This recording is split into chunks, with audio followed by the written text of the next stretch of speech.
Hello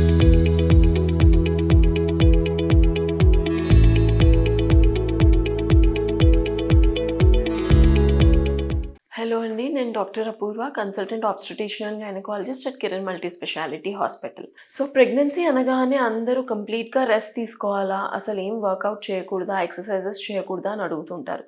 అది పెద్ద అపోహ అండి. ఎక్సర్సైజెస్ చేయకూడదని ఏం లేదు.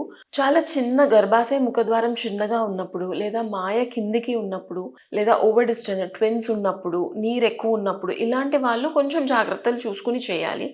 లేదు అంటే ప్రెగ్నెన్సీలో exercises and normal walking is completely safe in pregnancy. More over, ఒకవేళ నార్మల్ డెలివరీ కావాలనుకున్నప్పుడు మనకి ఫస్ట్ ప్రెగ్నెన్సీ అయిన వాళ్ళు, లేదా ముందు నార్మల్ డెలివరీ అయిన వాళ్ళు, ఇలాంటి వాళ్ళు ముందు నుంచే 3rd or 4th మంత్ నుంచే ఎక్సర్సైజెస్ చేయడం స్టార్ట్ చేయాలి. So basically pelvic floor exercises అంటే మనకి కింద మజిల్స్ అనేది స్ట్రెంగ్తన్ చేసుకోవడానికి ఎక్సర్సైజెస్ చేయాలి.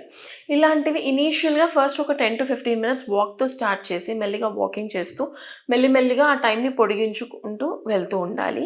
ఎక్సర్సైజెస్ స్పెసిఫిక్గా కింద భాగంలో స్ట్రెంగ్తన్ చేయడానికి ఎక్సర్సైజెస్ని బటర్ఫ్లై ఎక్సర్సైజెస్ అని, స్క్వాటింగ్ ఎక్సర్సైజెస్ ఇలాంటివి ఉంటాయి. సో ఇలాంటి exercises 4th or 5th month నుంచి రెగ్యులర్గా చేస్తున్నప్పుడు ఆ పెల్విక్ ఫ్లోర్ మజిల్స్ అనేవి బాగా స్ట్రెంగ్తన్ అవుతాయి. So not just the physical exercises, మన బ్రీదింగ్ కెపాసిటీ కూడా, ఆ లేబర్ పెయిన్స్ వచ్చినప్పుడు మనకు తట్టుకునే అంత శక్తి ఉండాలి. కాబట్టి లమాజీ టెక్నిక్ అంటాం. అంటే ప్రాపర్గా బ్రీదింగ్ ఎక్సర్సైజెస్, డీప్ బ్రెత్ తీసుకోవడము పెయిన్ వచ్చినప్పుడు, దాని తర్వాత మెల్లిగా లెట్అవుట్ చేయడము, ఇవి ముందు నుంచే చేయడం చేస్తూ ఉంటే మనకి డెలివరీ టైంలో చాలా ఈజీ అవుతుంది ఆ మెంటల్ స్ట్రెస్కి గురవ్వకుండా.